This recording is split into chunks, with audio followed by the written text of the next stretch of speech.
Assalamualaikum warahmatullahi wabarakatuh. Selamat pagi anak-anak, selamat siang, ataupun selamat malam ketika kalian menyaksikan video pembelajaran kali ini. Nah, sebelum mulai kegiatan pembelajaran, mari kita berdoa sesuai agama dan kepercayaan masing-masing. Berdoa dipersilahkan.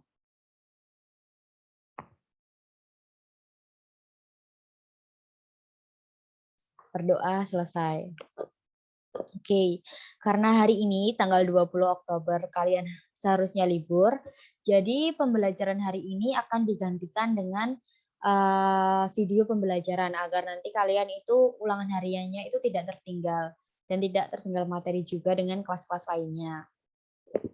Oke, sekarang untuk memulai absensi, silahkan nanti kalian silahkan screenshot video ini, kemudian gambar screenshotnya silahkan nanti diupload ke link Google Drive yang akan Ibu bagikan ke WhatsApp grup kalian. Oke, sekarang kita lanjut dulu ke materi ya. Karena kan kita kemarin sudah belajar tentang tulang, kita juga sudah belajar tentang persendian. Hari ini kita akan belajar bab terakhir dari sistem rangka, yaitu otot. Sebelumnya Ibu izin share screen ya.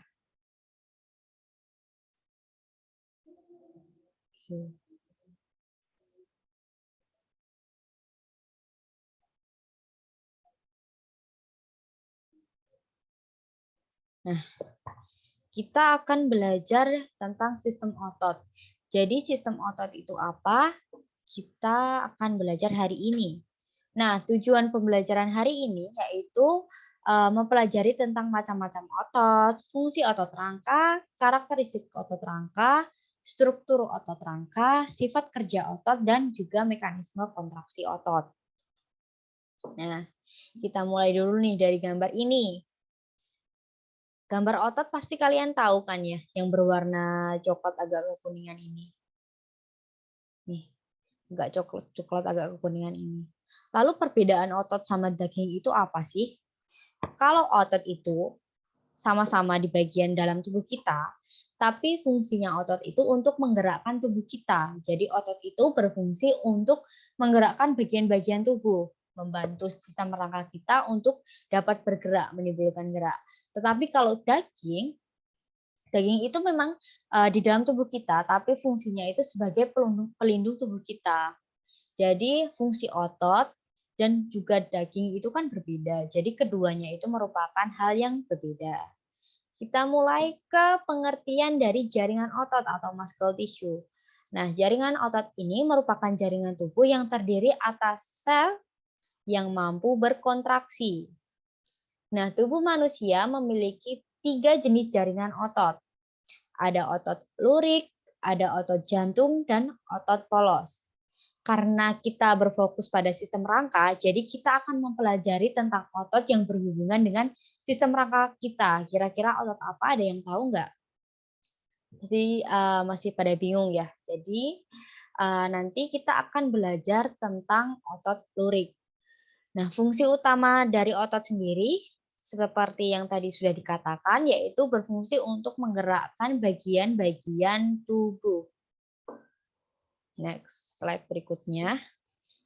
Kita akan mempelajari tentang macam-macam otot nih. Ada otot lurik, ada otot polos, dan ada otot jantung. Nah, kalau otot lurik disebut pula sebagai otot rangka karena melekat pada tulang rangka. Jadi otot lurik ini nama lainnya itu otot rangka. Karena letaknya itu melekat pada tulang rangka sehingga disebut pula sebagai otot rangka. Yang kedua itu ada otot polos. Nah, kalau otot polos ini bentuknya yaitu gelendong yang ditemukan di berbagai organ. Biasanya itu di bagian tubuh dalam seperti pembuluh darah dan organ-organ pencernaan. Kemudian yang ketiga itu ada otot jantung. Nah, kalau otot jantung seperti namanya, yaitu terletak di jantung.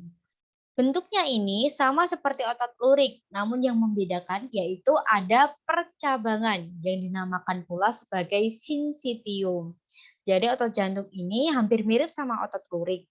Cuman yang membedakannya yaitu kalau otot jantung memiliki percabangan. Nah, di sini ada berbagai tabel perbedaan antara otot lurik, otot polos, dan otot jantung. Kita mulai dulu nih dari bentuk sel terlebih dahulu. Bisa kalian lihat dari tabel ini, kalau bentuk dari otot lurik dan otot jantung itu sama, yaitu silindris panjang kalau otot lurik, kalau otot jantung itu silindris.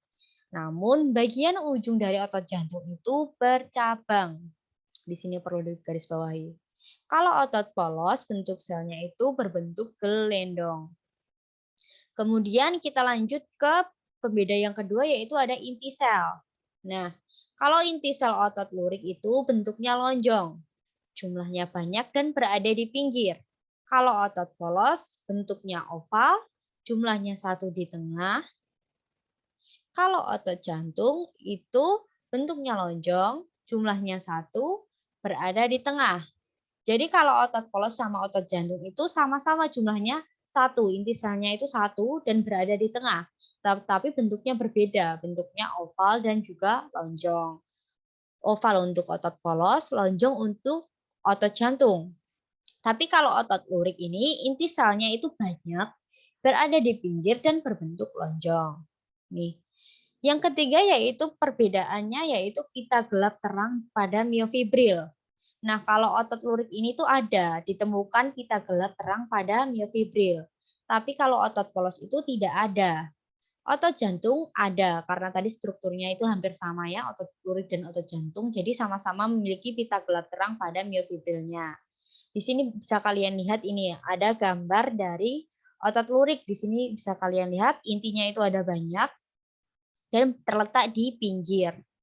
Kemudian kalau otot polos ini bentuknya gelendong. Ini intinya cuma ada satu dan berada di tengah. Kalau otot jantung ini, bisa kalian lihat ini intinya. Intinya di sini dan bercabang di ujungnya yang membedakan dari otot lurik. Kemudian pembeda yang keempat yaitu aktivitas. Kalau otot lurik ini kontraksinya cepat, kuat, dan mudah lelah. Kalau otot polos itu kebalikan dari otot lurik. Kontraksinya lambat tetapi tidak mudah lelah. Kalau otot jantung, kontraksinya cukup kuat, ritmis, otomatis, dan tidak mudah lelah. Jadi lurik itu kerjanya cepat, kuat, tetapi cepat lelah. Kalau otot polos ini kontraksinya lebih lambat tetapi tidak mudah lelah. Kemudian pembeda yang berikutnya yaitu tentang pengaruh syaraf. Kalau otot lurik ini bekerja di keadaan syaraf sadar, yaitu otot volunter atau otot sadar. Kalau otot polos itu bekerja dalam keadaan saraf tidak sadar, yaitu ada otot involunter. Jadi kalau otot volunter itu otot sadar, kalau involunter itu otot tidak sadar. Kemudian kalau otot jantung ini bekerja dalam keadaan saraf tidak sadar atau otot involunter atau otot tak sadar. Jadi otot polos sama otot jantung ini sama-sama pengaruh syarafnya itu bekerja pada keadaan syaraf tidak sadar. Kalau otot lurik ini keadaan syarafnya itu sadar. Kemudian yang berikutnya yaitu di bagian letak. Jadi kalau otot lurik ini terletak di tulang rangka. Sehingga tadi dikatakan pula sebagai otot rangka. Kalau otot polos ini berada di organ-organ dalam bagian tubuh kita. Kalau otot jantung terletak di jantung. Oke. Kita lanjut ke otot rangka. Nah, otot rangka itu merupakan otot yang melekat pada tulang dan dapat bergerak secara aktif. Secara aktif yang dapat menggerakkan tulang. Jadi otot rangka ini dikatakan sebagai alat gerak aktif karena otot ini itu melekat pada tulang dan dapat menggerakkan rangka kita untuk bergerak, menghasilkan gerak. Nah, berat otot rangka sendiri yaitu 40% dari berat badan.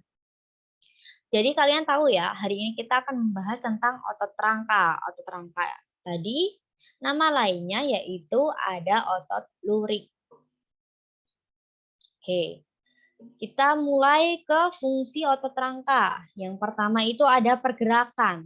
Nah, otot akan menyebabkan atau menggerakkan tulang kita untuk bergerak. Jadi kita bisa bergerak itu karena otot-otot itu berkontraksi. Otot-otot yang melekat pada tulang kita itu berkontraksi dan menghasilkan suatu gerak. Yang kedua yaitu fungsinya untuk menopang dan mempertahankan postur tubuh. Jadi otot akan menopang rangka dan mempertahankan tubuh saat berdiri atau duduk. Jadi selain rangka yang mempertahankan tubuh kita, ada pula otot yang juga membantu penopang rangka dan mempertahankan tubuh saat kita berdiri ataupun duduk. Kemudian fungsi yang ketiga yaitu ada fungsi produksi panas. Jadi metabolisme yang terjadi saat otot kita itu berkontraksi akan menghasilkan suatu panas yang dapat mempertahankan suhu normal tubuh. Next. Nah, kan tadi kita udah belajar tentang fungsi, kita udah belajar tentang pengertian dari otot rangka. Sekarang kita akan belajar tentang karakter otot. Karakter otot itu ada kontraktilitas, yaitu kemampuan otot untuk memendek dan lebih pendek dari ukuran yang semula. Kemudian ada eksitabilitas, yaitu serabut otot yang mampu merespon dengan kuat apabila distimulasi oleh impuls syaraf. Kemudian ada ekstensibilitas, yaitu kemampuan otot untuk memanjang dan lebih panjang dari ukurannya semula. Kemudian ada elastisitas, yaitu kemampuan otot untuk kembali ke ukuran semula. Nah, kita kan tadi sudah membahas tentang kontraktilitas. Kalau kontraktilitas itu memendek dan lebih pendek dari ukuran semulanya. Jadi kemampuan otot untuk lebih pendek dan memendek dari ukurannya yang semula. Kalau ekstensibilitas itu kebalikan dari kontraktilitas, yaitu kemampuan otot untuk memanjang dan lebih panjang dari ukurannya semula. Jadi 1 sama 3 ini berkebalikan. Kemudian kalau elastisitas itu yaitu merupakan kemampuan otot untuk kembali ke ukurannya yang semula. Sedangkan eksitabilitas ini berhubungan dengan kemampuan serabut otot yang dapat merespon apabila distimulasi oleh impuls syaraf. Kemudian kita akan belajar tentang struktur otot rangka. Nah, di sini area otot ini terdiri dari kepala otot atau musculus caput, kemudian ada empal otot, jadi ada kepala otot, ada empal otot atau musculus venter, dan ada ekor otot atau musculus caudal. Kalau kepala otot dan ekor otot merupakan jaringan ikat padat yang kuat disebut dengan tendon. Jadi kepala otot dan ekor otot itu merupakan jaringan ikat padat yang kuat atau disebut pula dengan tendon. Nah, tendon sendiri merupakan tempat melekatnya otot pada tulang. Sedangkan empal otot merupakan area otot bagian tengah yang bentuknya menggembung, terdiri atas berkas-berkas otot dan aktif dalam berkontraksi. Di sini bisa kalian lihat ada tendon atau gabungan dari kepala otot dan ekor otot, ada otot perut, ada epimisium yang merupakan pembungkus otot berupa selapis jaringan ikat padat. Kemudian ada fasciculus. Nah, fasciculus ini merupakan berkas serat-serat otot. Kemudian ada endomysium. Kalau endomysium ini merupakan jaringan ikat halus pembungkus setiap sel serat. Kemudian ada sarkolema. Sarkolema ini merupakan membran sel otot di bawah endomysium. Jadi sarkolema ini letaknya di bawah endomysium. Kemudian ada sarkoplasma yang merupakan sitoplasma di bawah sarkolema. Kemudian ada myofibril di sini, yaitu sel otot yang berbentuk serabut halus. Ada inti, ada perimysium yang merupakan selubung tipis pembungkus fasciculus. Kemudian ada serat otot tunggal. Nah, kita mulai dulu dari tendon. Nah, tadi kan ada bagian kepala otot sama ke bagian ekor otot yang disebut dengan tendon. Nah, tendon ini itu dibedakan menjadi 2, yaitu ada origo dan ada insersio. Jadi tendon itu dibagi menjadi dua pula. Kita mulai dari yang origo dulu. Origo ini merupakan ujung otot atau kepala otot yang melekat pada tulang yang tidak bergerak ketika otot berkontraksi. Kalau insersio ini merupakan bagian ujung otot atau ekor otot yang melekat pada tulang namun bergerak ketika otot berkontraksi. Jadi insersio itu bagian ekor, kunci utamanya itu adalah bagian ekor dan dapat bergerak saat otot itu kontraksi. Sedangkan kalau origo ini merupakan bagian kepala dan tidak bergerak saat otot berkontraksi.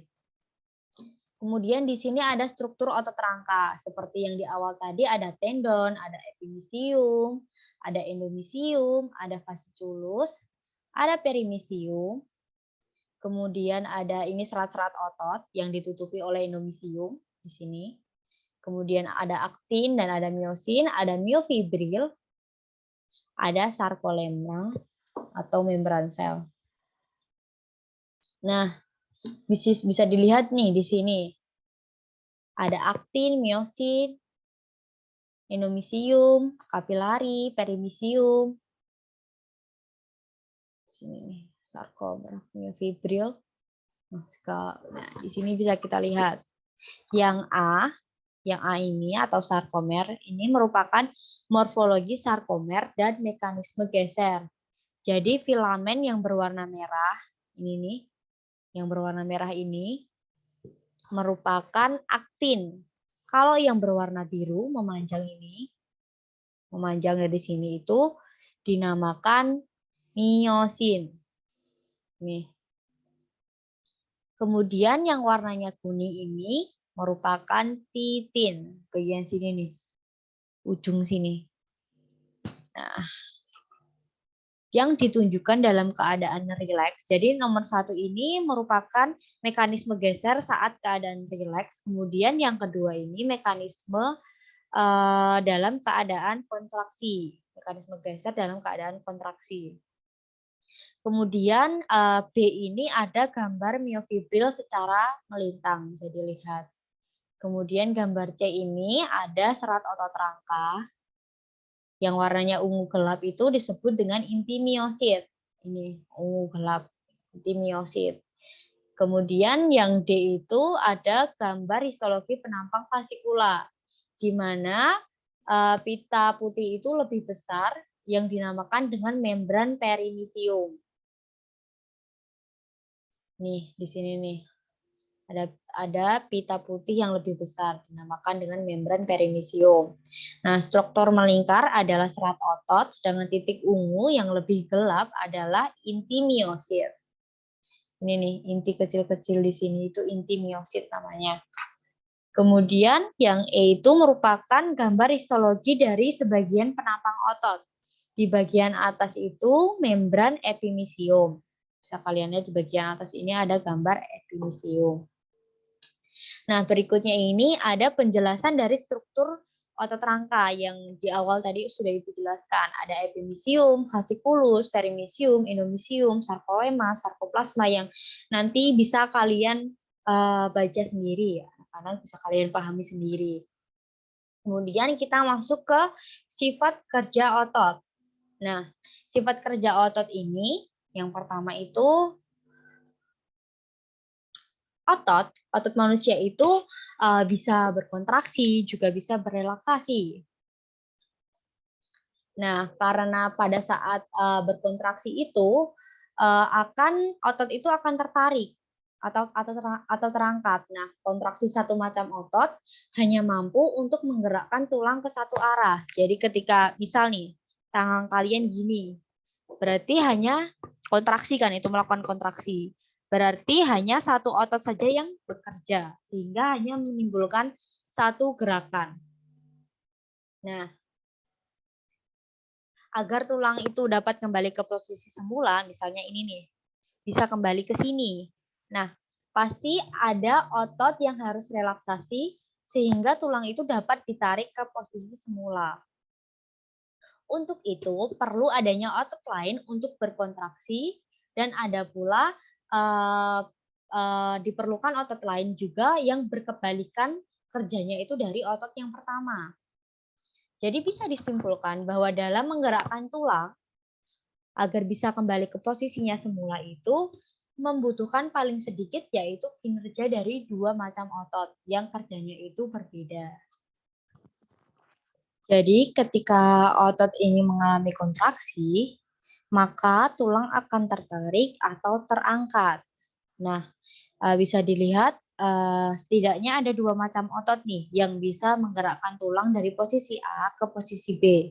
Jadi tangan ini bisa diginikan, bisa digerakkan ke atas dan dikembalikan ke posisinya semula itu karena ada kinerja dari dua otot nih, ada otot di sini dan otot di sini. Nah, sifat kerja otot ini dibedakan menjadi dua, ada otot antagonis dan ada otot sinergis. Kalau otot antagonis merupakan otot yang kerjanya itu berlawanan arah atau berbeda arah. Kalau otot sinergis itu kerjanya itu saling mendukung satu sama lain, jadi menghasilkan gerak satu arah.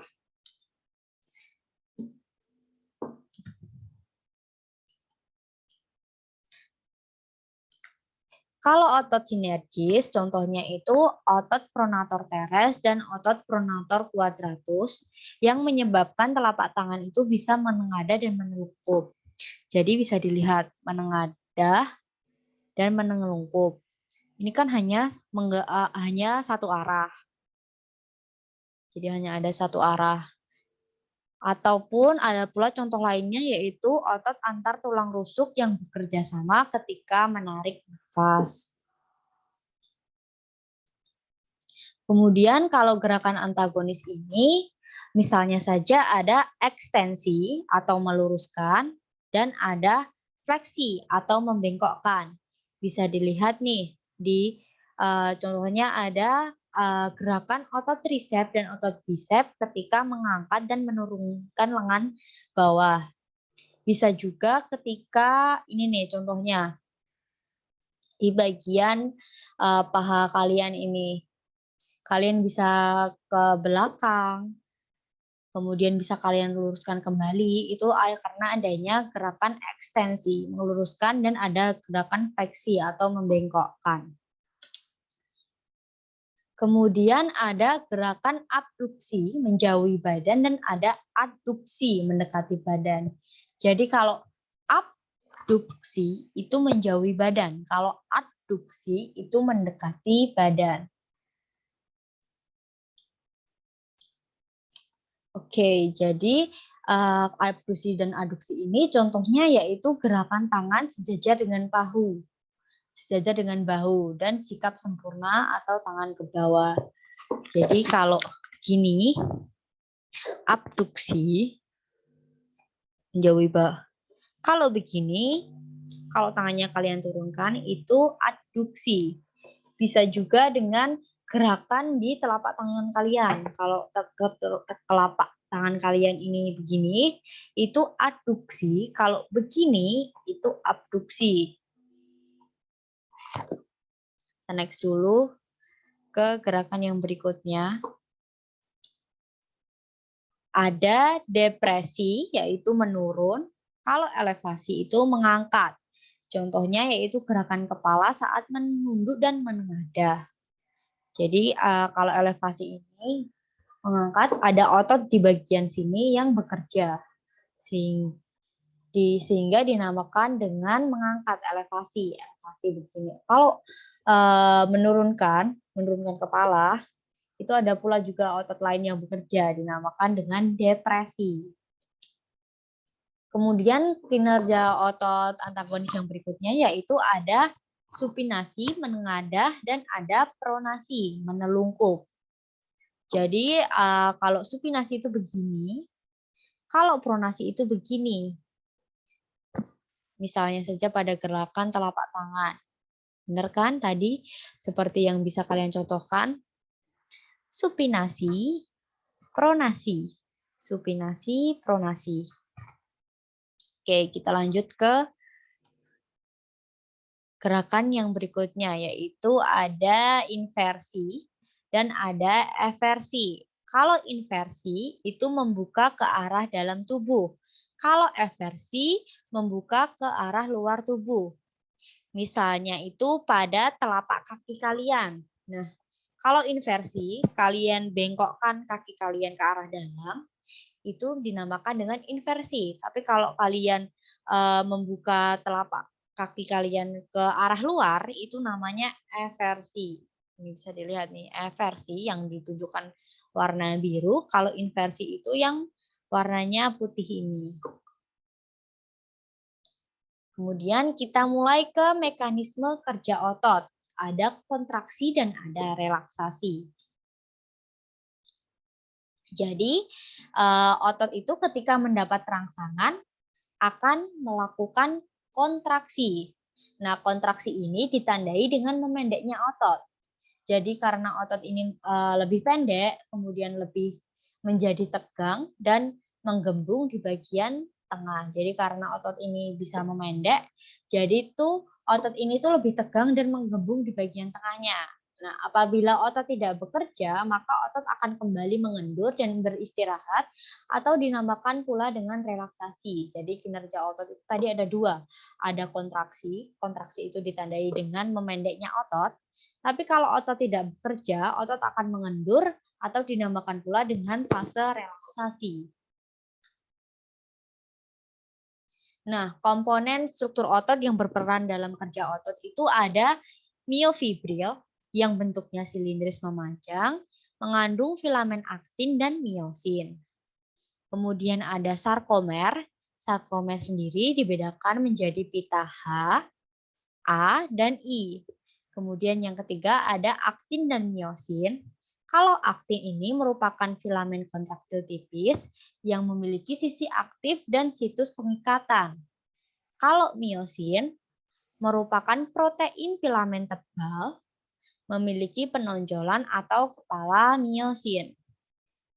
Kemudian bagian yang keempat itu ada tropomiosin dan troponin. Kalau tropomiosin ini merupakan protein aktin pengikat yang mengatur kontraksi otot. Kalau troponin merupakan protein kompleks yang melekat pada tropomiosin. Kita lanjut ke slide berikutnya. Di sini ada rumus kimia nih dari sumber energi untuk gerak otot. Kita mulai dari ATP atau disebut pula dengan adenosin trifosfat. Nah, ATP ini akan diuraikan menjadi ADP dan membentuk energi. Kemudian kalau ATP sudah diuraikan menjadi ADP, ATP-nya habis dan hanya tersisa ADP, maka ADP ini juga akan kembali terurai lagi menjadi AMP atau adenosin monofosfat dan akan berubah menjadi energi.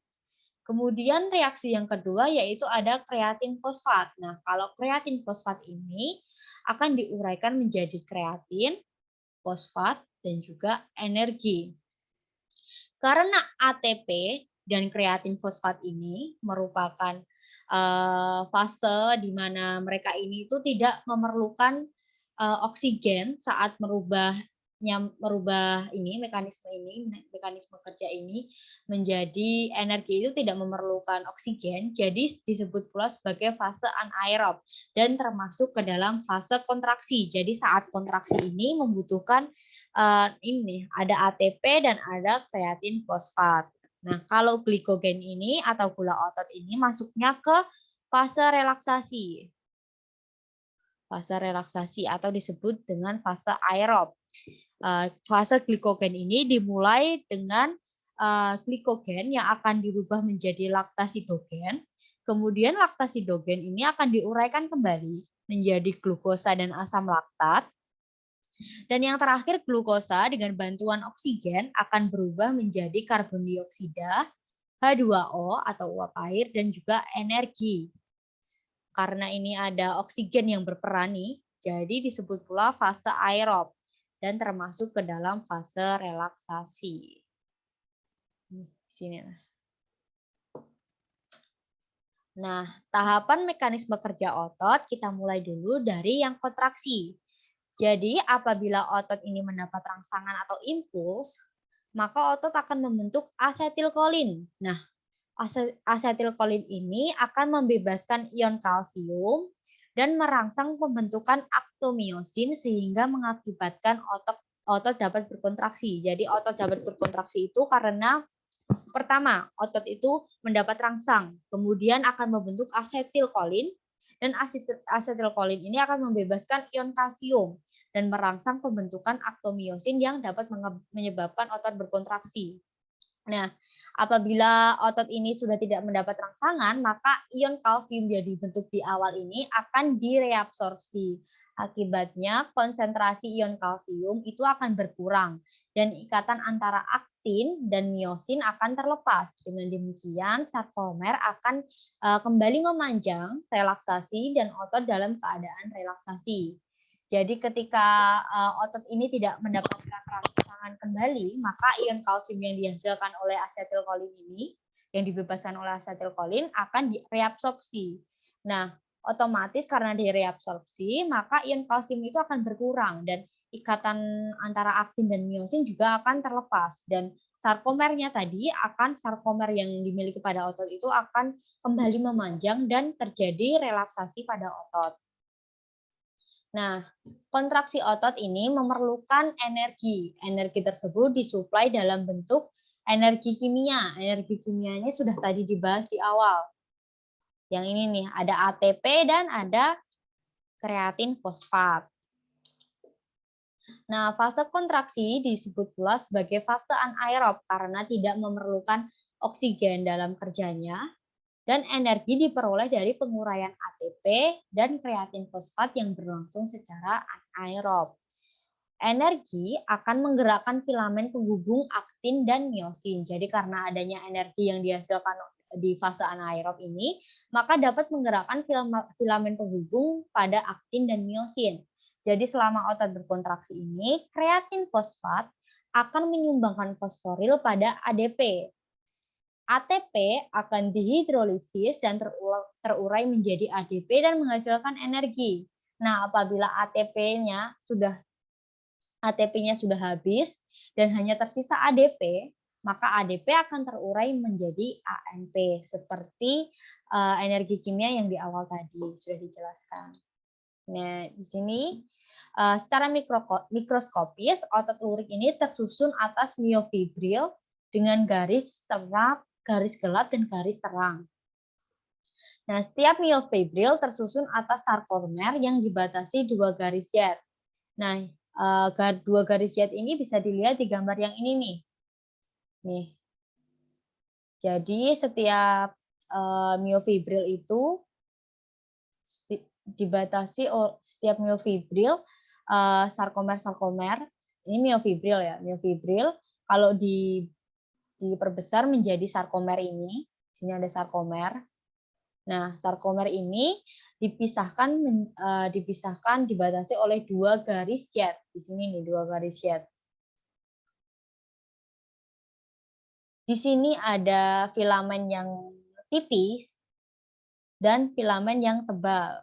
Ada aktin dan ada miosin.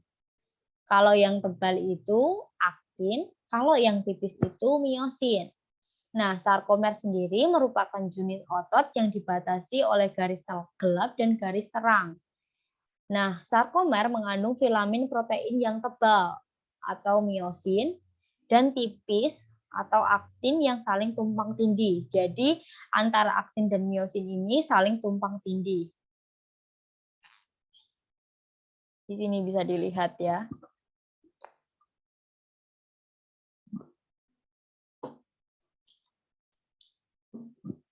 Nah, pita A adalah daerah gelap yang mengandung aktin dan miosin.